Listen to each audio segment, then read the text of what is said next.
from Palo IT.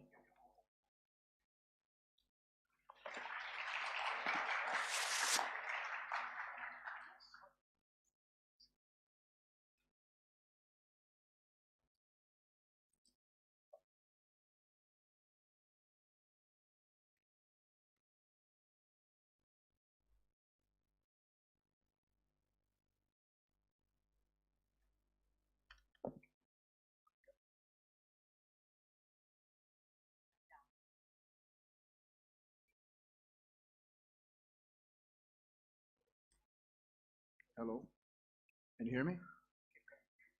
Okay, okay. Well, good afternoon, people. Thank you for being here.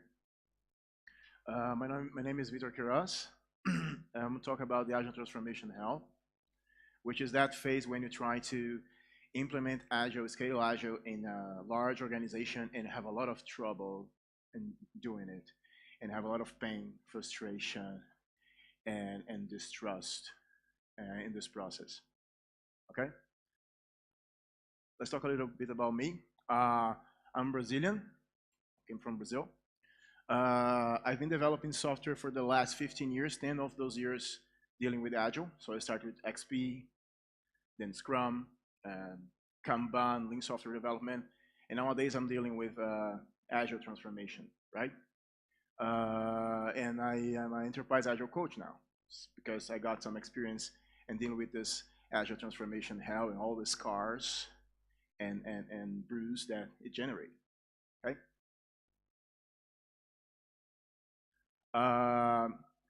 Where we work, we are Palo IT, okay? We are a company that create innovation and help our customers to create innovation using design thinking, software development, and we also we also have trainings, and we help also our client with Agile transformations and DevOps transformation. Okay, so Agile transformation. What is an Agile transformation? It's not about changing one team. It's about changing the whole system. And system, when I say system, I say system thinking, right? Because the company is a whole system. So when you are trying to apply Agile in a team, you have certain challenges and try to implement Agile, right? But when you try to implement in the whole company, you have a set of another challenges that are different from those that you are trying to change in your team. So what you need to know is that it's a little bit more difficult than just implement Agile in a small team, okay? And let's run a quick research here. In those years trying to implement Agile in large organizations, I identified 3 stages of Agile transformation, okay? Well, the first one is the imagine stage, John Lennon, you know? You've heard about Agile somewhere and you think it's nice, and some of your friends are using other companies and you dream about it.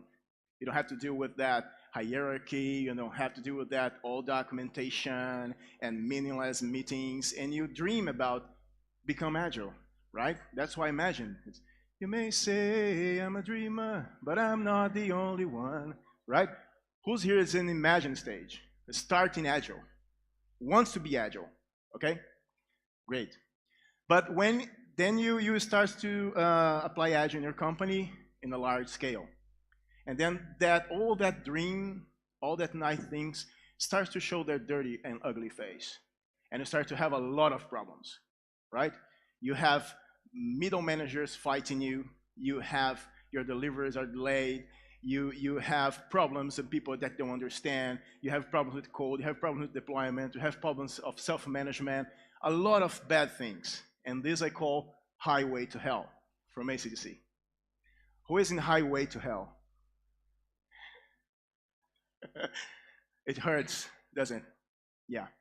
And they say that after you've been through the highway to hell, there's a myth that you go to Stairway to Heaven, Led Zeppelin stage, where everything is running smoothly and everyone is happy, and you're delivering software with quality and on time and solving your customers or user problems. Anyone Stairway to Heaven here? No, not many. Okay, so let's talk about Highway to Hell today, okay? I'll not talk about the other two stages. And I hope you have fun. So one thing that we need to understand, and most models that at Scaling Agile show you the final picture, but they have no clue about the journey to get there, right? Because it's easy to show colorful diagrams and everything's gonna run smoothly.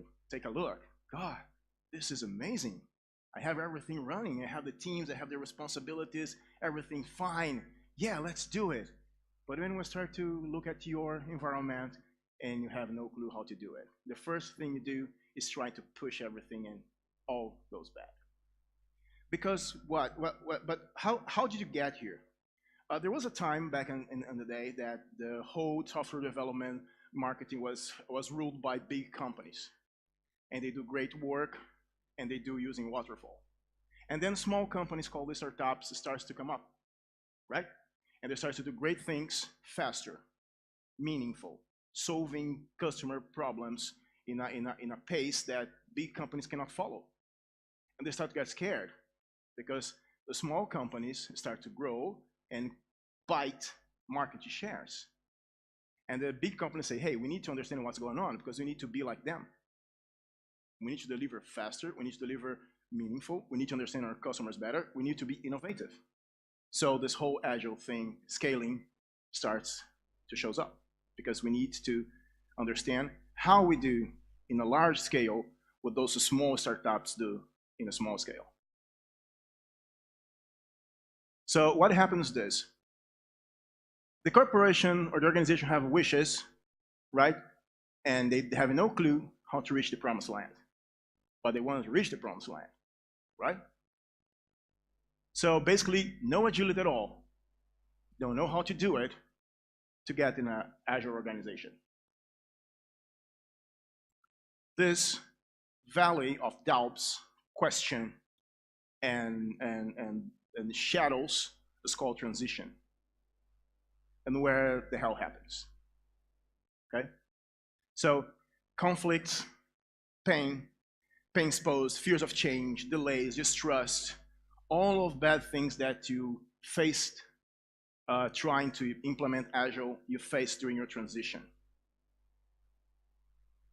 So what happens that company has no agility, they try to implement agility, push agility, and they go through all conflict, pain, fears, distrust, delay, and at the end, they still have no agility. It can happen in two ways. The company say, hey, it already took too long, I spent a lot of money, I have no results, I want to stop. So they give up. No Agile anymore. This is just a myth, this thing doesn't work here. My company is not suitable to this kind of thing. Or they think, okay, we already spent a lot of money, we have we hire very expensive people, and so we will not give up right now.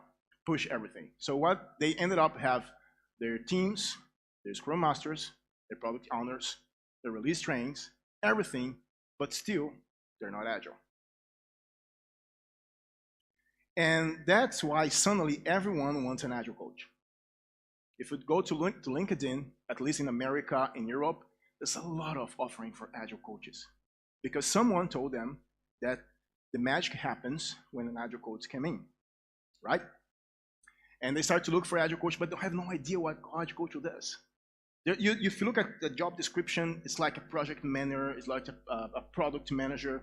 They have no idea because they think that Agile coach is like this dude, right? And they don't want a Scrum Master because they think Scrum Master doesn't work anymore. They want an Agile coach because it sounds fancy, right? An Agile coach. There's even coach in the name. So they think that Agile coach is this guy who's gonna pull out some solution from the hat and everything's gonna be fine. So let's hire an Agile coach. But the great trust, the great truth is that you can't design a culture. Because a culture is a manifestation, is a consequence. It's a consequence of beliefs, it's a consequence of habits and customs, it's a consequence of goals. So you cannot design a culture.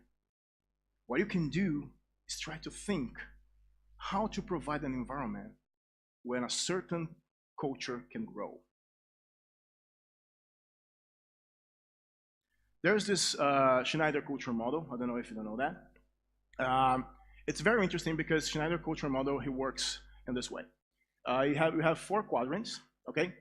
And they are divided by 2 axes. So if you go to the vertical axis, if you go up, you're reality-oriented. If you go down, you're possibility-oriented. And the horizontal axis, if you go left, you are people-oriented. If you go right, you're company-oriented. So if your culture is reality-oriented and people-oriented, you have a collaboration culture. If your company is people-oriented and possibility-oriented, you have a cultivation culture, right? You work more with you bet, you know? You try to innovate more. If your company is possibility-oriented but company-oriented, so the company has a competence culture based on meritocracy, craftsmanship, they value expertise a lot. And if your company is reality-oriented and company-oriented, it's a control culture, right? Agile fits very, very well in customer and collaboration, cultivation, and competence. But the problem is the most companies in IT are in the control quadrant. So the question is, how do I do to make a company has more collaboration,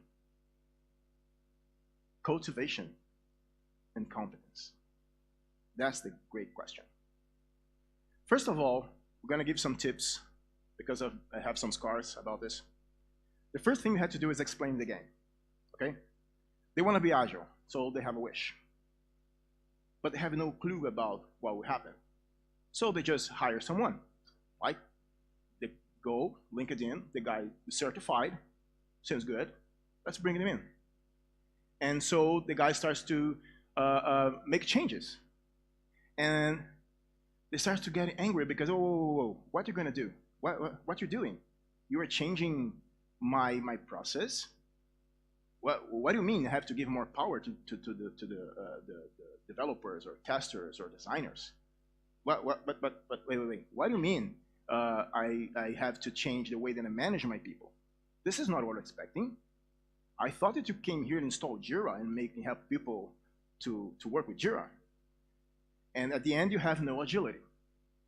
And something happened that I lovely call hell state, because everybody's angry.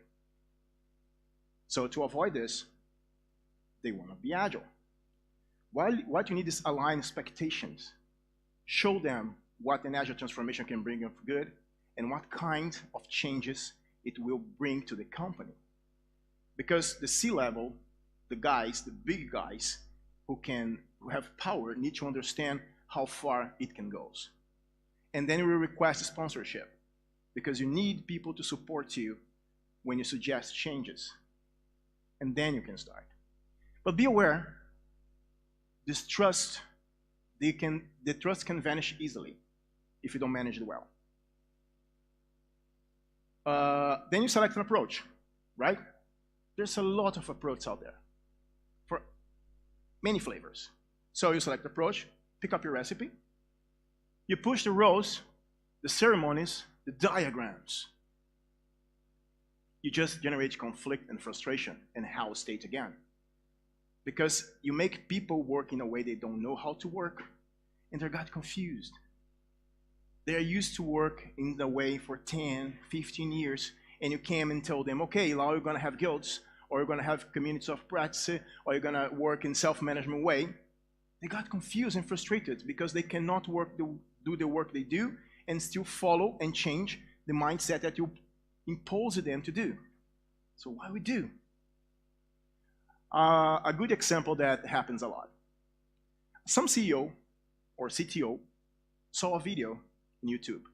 Man, I saw a video, very nice, right? Or some friend of mine recommended a video about how Spotify delivers software.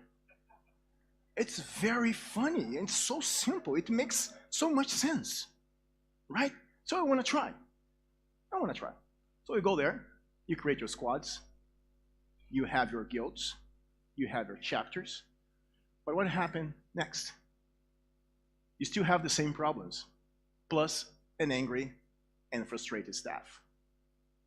And you're not delivering. Hell state again. You know why? What really happened on Spotify? Spotify was a startup who delivers a stream service of music. And they start to getting very attention in the market, and they start to get investment, and they start to grow. And they had a question. We are that good because we're small and you can change fast. How can we be like this, having hundreds and thousands of employees? That was the first question. How can I act like a startup having hundreds and thousands of employees? What they did, it took years of try, feedback, change to them to come up with the model that they use today. A lot of scares, a lot of bruise to be the way they are today. And they're still evolving. That's how they work. They even said there's no such a thing as a Spotify model. They created a poster for it. Stop talking about it. Because people saw that, and there's a lot of people that are trying to replicate the same model. So if you really want to copy something, don't copy the answer. Copy the question. How can I be as fast, innovative, and meaningful as a startup having thousands of employees? But for that, us and as Agilists have to learn something. Stop pushing Agile. Because at the end, nobody wants to be Agile. True, nobody wants to have sprints or Scrum Masters or daily meetings or retrospective. What they want is to improve their value delivering. That's why people or companies go for Agile, because they heard that other companies were using that and they need that to improve their value delivering so they can be competitive in the market. So we have to start to think that Agile as a means, not as an end goal. Okay, as Agilists, we are not there to implement Agile. We are there to help the customer to innovate faster, to innovate more. When you change the question, you change the way you do your work. And you have to do something called discovery, right? Because don't be the smart outsider, the guy that came from outside and have all the answers to their problems. And say, I'm so smart that I know all the answers for your problems. I'm so smart, but I'm so smart that I don't even know what your problem is, because I already have here my framework or my recipe that works with everything. And if it's not working, it's not because I did my job wrong, it's because you really didn't understand how it works. That's easy, right? So what happens is that they need to change. You push your answers, they now are angry and frustrated, and you have your house state because you didn't have the care to take a look at the environment and understand what's going on. To change something at its core, you need to understand how it works first. The first thing, you come up, you renew, let's understand how things are going on here. So run discovery. Agile is not about process. Agile is about people and their interactions. People inside the organization, people outside the organization, the customers, the end users, the marketing, the people who try to understand people, the people who design a solution, the people who implement a solution, the people who maintain a solution. It's all about this. That's why Agile is so people-centric. So you have to care about people. First of all, understand your audience. Who is involved in this transformation and this initiative? Create a stakeholder mapping, because you need to understand what kind of communication that you need to have with all people involved in that. The communication to C-level is not the same communication to the team. The communication with the customer is not the same communication with the team, because there are different levels of communication, different levels of goals and objectives. And you need to make it clear how to deal with everyone.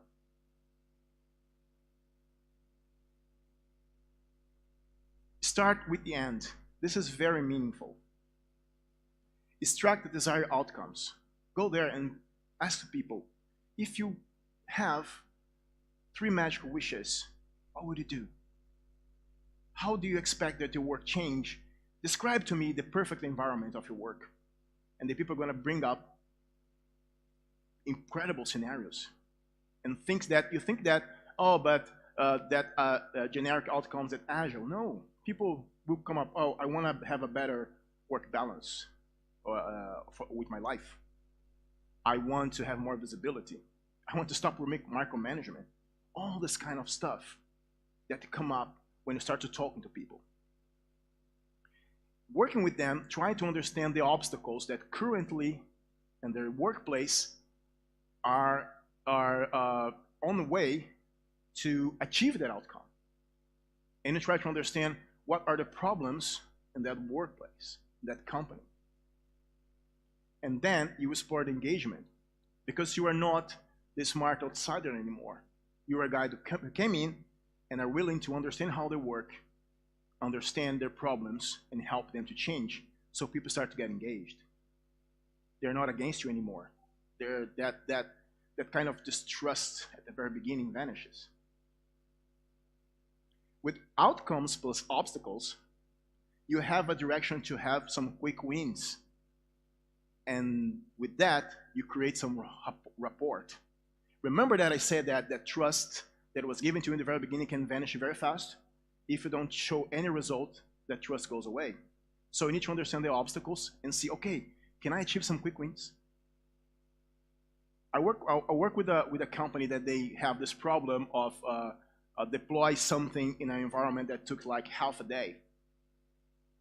Okay? My team took like 1 day to figure out how the architecture work to automate deployment to half an hour and put in place. And people were amazed. And you create some rapport, because people are seeing how you can bring value to them and how their lives can be better. So understanding the obstacles, you have some directions to create some quick wins and to drive this transformation. Discover outcomes plus obstacles. You can apply some system thinking, because to understand a system, the purpose of the system, you need to understand the interactions, people. Then you understand how is the real purpose of the system. And understanding that through outcomes and obstacle, you are trying to drive a strategy to change the purpose of the system. If you have outcomes and obstacles, you can understand the obstacles connections, because one obstacle can be related to other, and you can start to choose tools to leverage the change.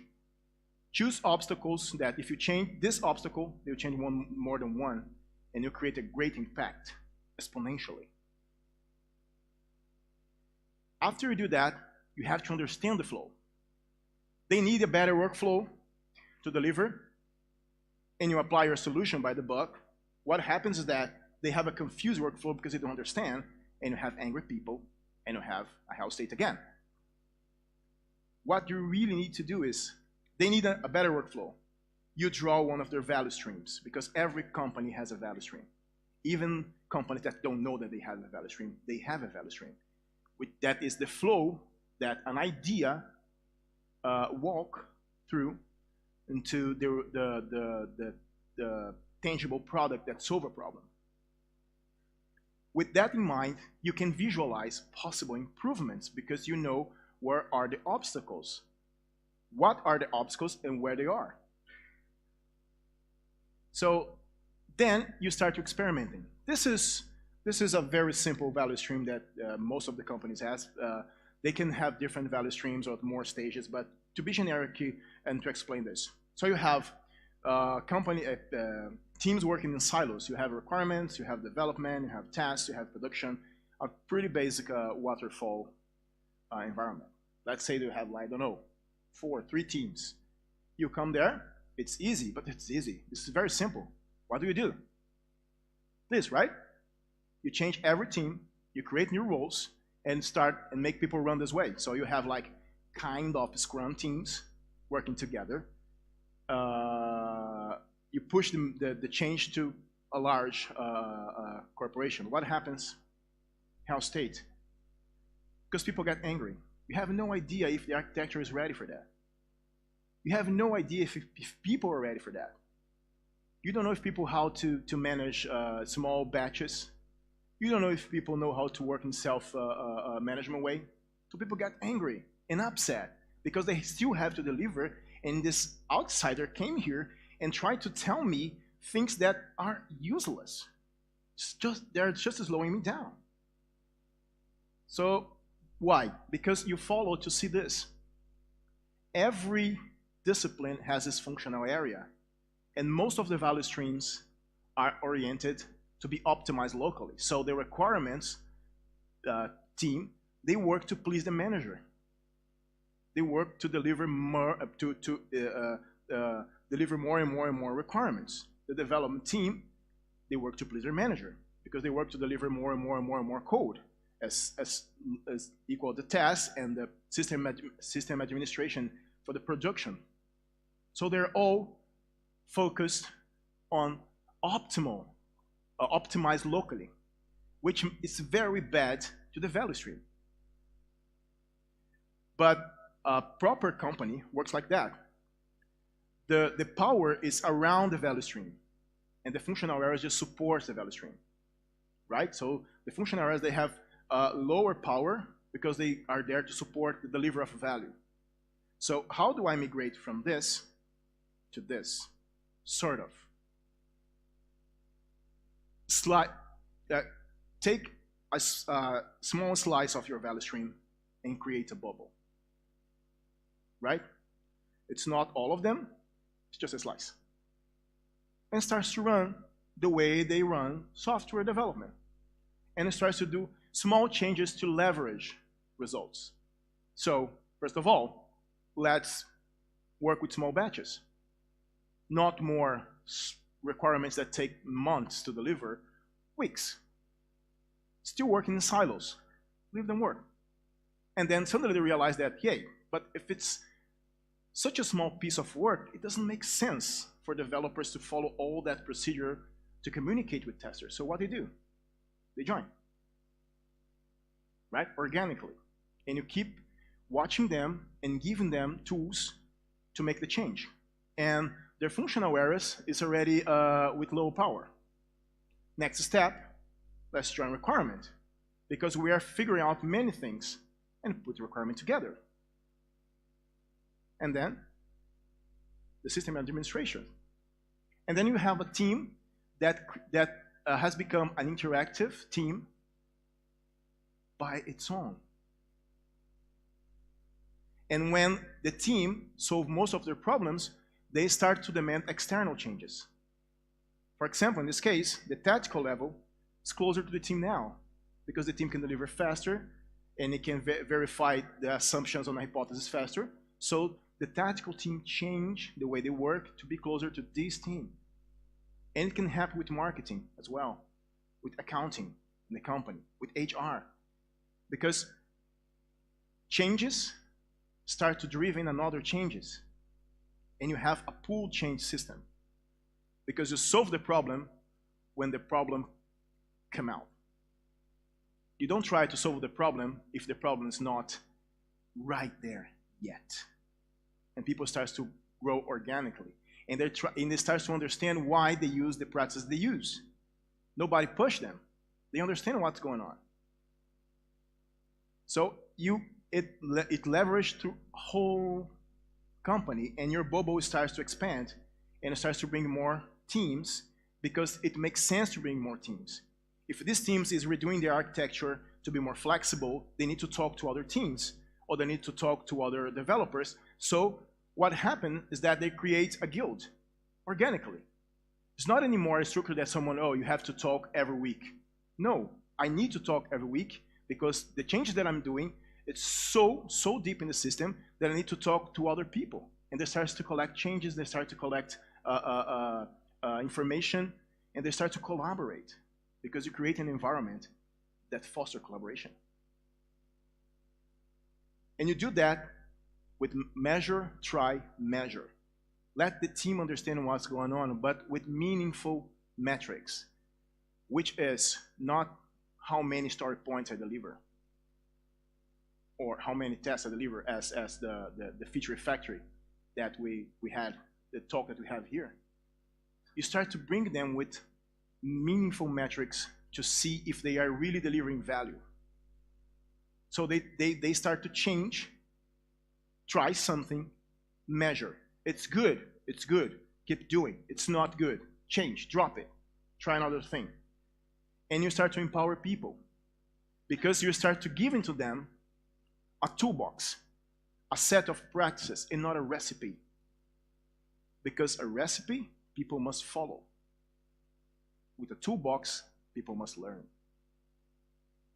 And they start to focus more on delivering products, and they start to create techniques and interactions among them that make easier to solve problems. But with what can happen is that some people that are outside of the cycle can get worried. Like, for example, middle managers. Right? I'm losing my power. What's going on? Or managers of functional area. I don't control that much anymore. I don't have to fill all that forms. I don't have to assign tasks. And they got to get anxious. And if you don't manage this, hell state. Because they think they start to become useless.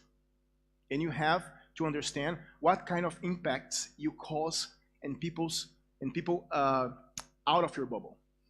And you have to talk to them to find solutions. They can become, and if you have this problem, they're going to make your life harder to foster changes because they're in charge. What do? They can become facilitators. They can work with tactical because they have so much knowledge about the company. Right? You can talk to them, look at the value stream, and see where they can help and still be meaningful what they do.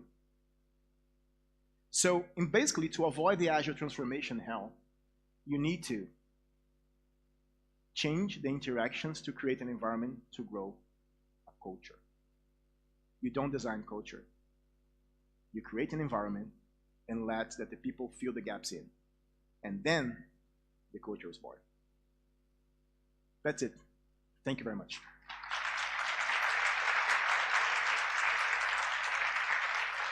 Here's my Twitter and email if you want to talk. LinkedIn, right? And this is site of quality. We have a table outside if you want any questions and doubts.